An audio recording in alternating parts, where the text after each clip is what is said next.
과거의 나는 명상이란 두 눈을 감고 가만히 앉아서 하는 것이라고 믿었다. 그래서 처음 들어간 절에서 다양한 유형의 가부좌 명상은 물론이고 걸으면서 하는 명상, 서서 하는 명상, 심지어 누워서 하는 명상도 있다는 말을 들었을 때 말 그대로 충격을 받지 않을 수 없었다. 당시에 나와 비슷한 사람이라면 오 예, 누워서 하는 명상? 나한테 딱 좋은데? 라고 생각할지도 모른다. 하지만 유감스럽게도 그 방법만 배우는 것은 그다지 바람직하다고 할 수 없다. 누워서 명상을 해도 혜택을 입을 수는 있지만 의자에 똑바로 앉아 명상하는 법을 배워야 명상으로 훨씬 더 강력한 효과를 얻을 수 있기에 하는 말이다. 좌식 명상, 걷기 명상, 입식 명상, 와식 명상. 이 네 가지 유형의 명상은 각자의 선호에 따라 고르라고 나온 게 아니다. 모두 마음챙김에 이르는 하나의 방편이라고 생각해야 한다. 앞서 설명했듯 마음챙김은 정신을 집중해서 지금 이 순간에 존재하는 것을 의미한다. 이런저런 생각에 빠져들거나 감정에 휩쓸리는 것과 상반되는 마음 상태다. 앉기, 걷기, 서기, 눕기. 이 네 가지 자세로 명상하는 법을 모두 배우면 우리는 어떤 자세를 취하든 언제나 마음 챙기는 법을 배울 수 있다. 생각해보라. 한 자세에서 다른 자세로 바꾸는 도중이 아니라면 우리는 언제나 그 네 가지 자세 중 하나를 취하고 있지 않은가?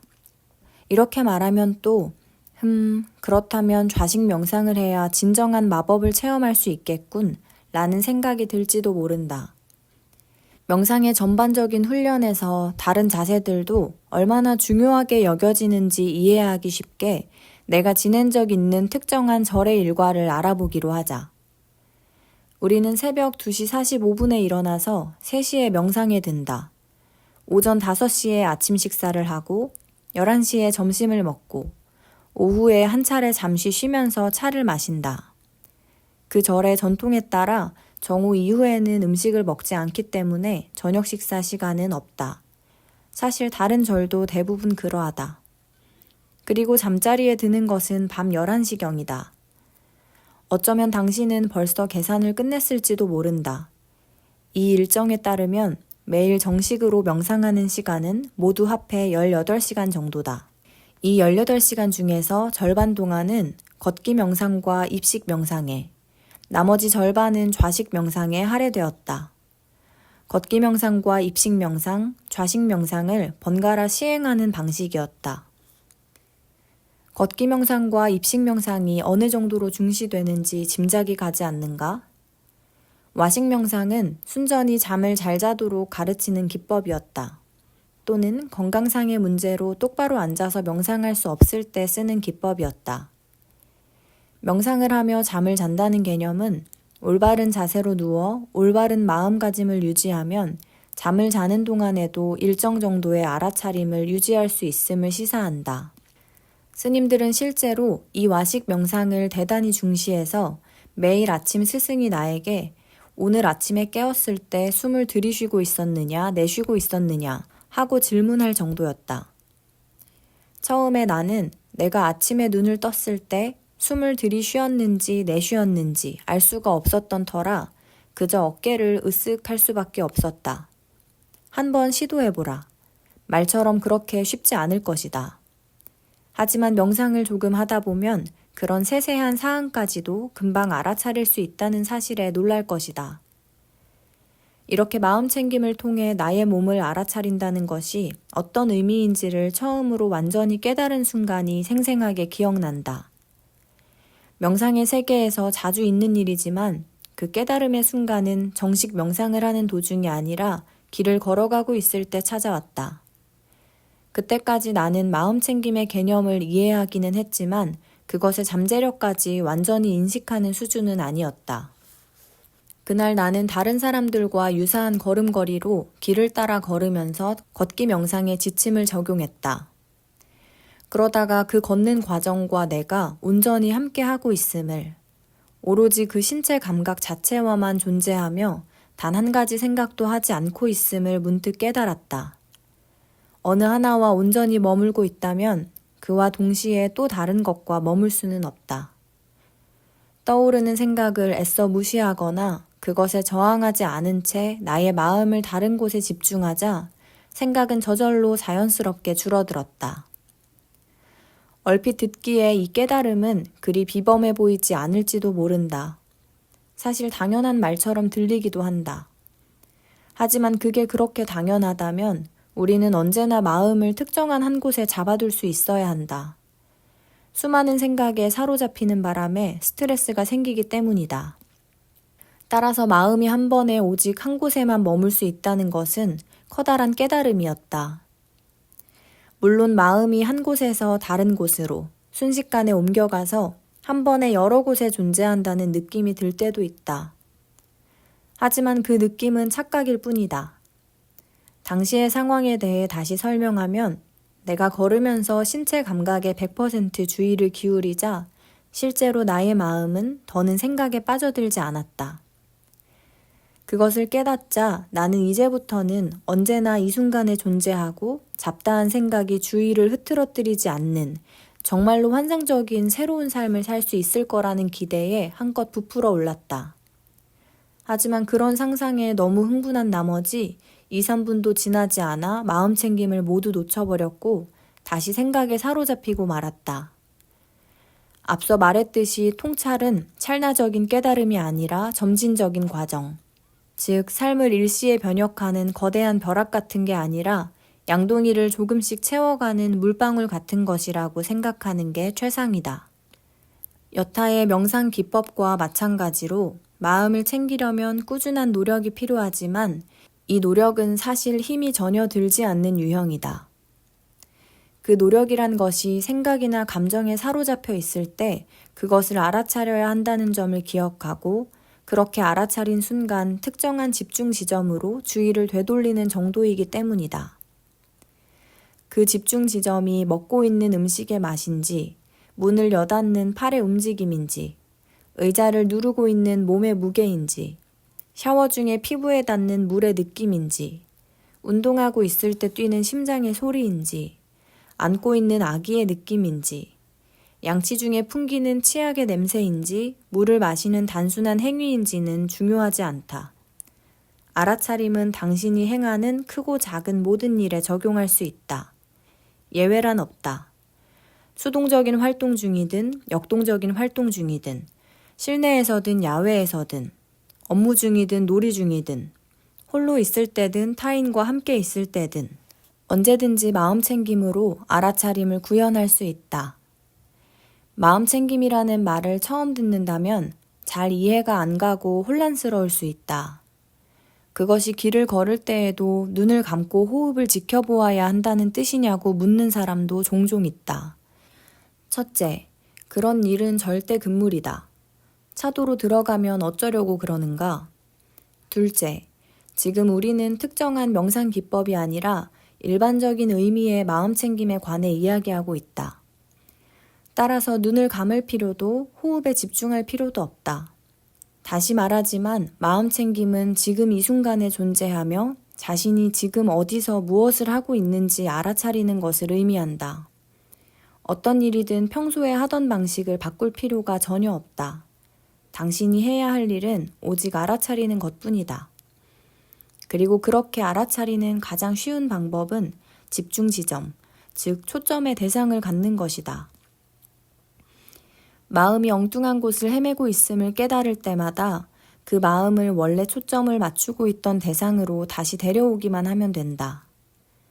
내가 가장 선호하는 대상은 양치질이다.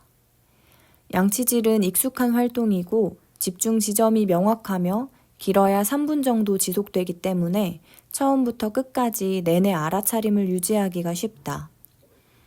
물론 이렇게 자각을 유지하며 이를 닦는 방법은 사람들 대부분의 평소 양치질 행태와 다르다.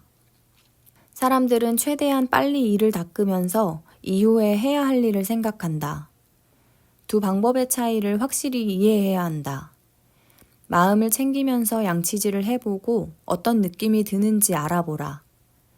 자신이 어떤 신체 감각을 가장 쉽게 알아차리는지 확인하고 그것을 초점의 대상으로 삼으면 좋다. 칫솔로 이를 닦는 소리일 수도 있고 팔이 좌우로 움직이는 느낌일 수도 있고, 치약의 맛이나 냄새일 수도 있다. 이 대상 가운데 한 번에 단 하나에만 초점을 맞추면 마음이 조금 더 고요해진다는 것을 알 수 있다. 그리고 마음이 그렇게 고요해지면 자신이 어느새 생각에 빠져들거나 서둘러 다음 일을 하려 한다는 것을 알아차릴 가능성이 높아진다. 또는 칫솔질을 너무 열심히 한다거나 너무 건성으로 한다는 것을 알아차릴 수도 있다. 자신이 지루해한다는 것을 자각할지도 모른다. 이렇게 관찰한 것은 모두 그 나름대로 쓸모가 있다. 당신의 마음을 있는 그대로 보여주는 것이기 때문이다. 이렇게 알아차리느냐 그러지 않느냐에 따라 마음은 고요하게 안정되어 집중될 수도 있고 통제할 수 없이 산만해질 수도 있다. 물을 한 컵 마시는 경우를 예로 들어보자. 가능한 한 빨리 그저 목구멍으로 넘기는 대신 시간을 갖고 그 경험을 자각해보라. 실제로 한 컵의 물을 음미하며 마신 적이 언제였는가? 컵을 집어들 때 그 컵의 온도와 질감을 알아차릴 수도 있다. 입 근처로 올라가는 손의 움직임을 자각할 수도 있다. 입으로 들어가는 물의 맛과 질감을 자각할 수도 있다. 몸의 소리에 진정으로 귀를 기울이면 물이 식도를 타고 위장으로 내려가는 소리를 따라갈 수도 있다. 이 과정의 어느 시점에서든 마음이 다른 곳을 떠돌고 있음을 알아차리면 그저 가만히 주의를 돌려 물 마시는 과정에 다시 초점을 맞추면 된다. 어떤 상황에든 이 접근 방식을 적용하기 시작하면 당신은 마음이 매우 고요해진다는 것을 깨닫게 될 것이다. 당신이 행하는 모든 것을 바로 그 순간에 존재하며 경험할 뿐만 아니라 마음이 참으로 고요하다는 느낌이 든다. 그리고 고요함과 함께 명료함이 찾아온다. 당신이 특정한 방식으로 느끼고 사고하는 방식과 그 이유를 깨닫게 된다. 마음의 성향과 패턴도 자각하기 시작한다. 그리고 그런 깨달음을 통해 당신은 삶을 살아가는 방식을 다시 선택할 수 있게 된다. 해롭거나 비생산적인 생각과 감정에 휩쓸리는 대신 당신이 실제로 원하는 방식으로 대응할 수 있게 된다. 다른 사람이 옆에 있을 때는 어떻게 하느냐는 질문도 자주 나온다. 다른 사람과 함께 있으면서 그런 것에 집중하는 것은 결례가 아닌가요? 나는 이 질문에 매번 웃음을 터뜨린다. 우리가 다른 사람과 함께 있을 때는 늘 그들의 말과 감정에 몰입해서 다른 것에는 결코 집중할 수 없다는 말처럼 들리기 때문이다. 말할 필요도 없이 이는 실제와 거리가 멀다. 우리는 자신의 생각에만 골몰하느라 다른 사람이 하는 말을 듣고 있지 않는 경우가 많다. 친구와 이야기하며 길을 걷는다고 하자. 걷기는 비교적 자율적인 동작이지만 일정량의 알아차림은 적용하고 있어야 다른 사람과 부딪히거나 달리는 차에 치이는 일을 피할 수 있다. 그러한 알아차림의 사이사이에 당신은 쉽사리 주의를 돌려 친구의 말에 귀를 기울이고 친구와 교감할 수 있다. 이 말은 당신이 친구에게 평소보다 덜 주의를 기울인다는 뜻이 아니다. 그저 단순히 당신의 주의력은 그것을 필요로 하는 어느 한 가지에서 또 다른 한 가지로, 이 경우에는 주변의 물리적 환경에 대한 알아차림에서 친구와의 대화에 대한 알아차림으로 옮겨 다닌다는 의미일 뿐이다. 오가는 생각과 감정에 대한 알아차림은 조용히 앉아 명상할 때 경험하는 알아차림만큼 그렇게 정제되지는 않는다. 적어도 처음에는 그렇다. 중요한 것은 알아차리려는 의도를 적용하는 것이다. 알아차림은 자주 실천하면 할수록 더욱 쉬워지고 정제된다.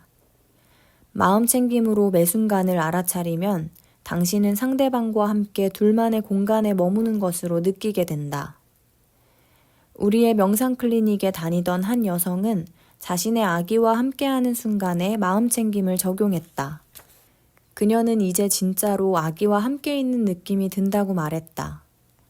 전에는 몸은 아기와 함께 있어도 마음은 항상 다른 곳에 있었다고 했다. 그러나 아기와 함께 있는 시간에 마음 챙김을 적용하자 점차 실제로 바로 그 순간에 존재하면서 그 시간을 온전히 경험하는 느낌이 들었다고 했다. 우리의 모든 인간관계에 이것이 시사하는 바는 실로 엄청나다. 누군가가 당신에게 매 순간 완전히 집중한다면 어떤 느낌일지 상상해보라. 그것에 똑같이 보답하면 또 어떻게 될지 상상해보라.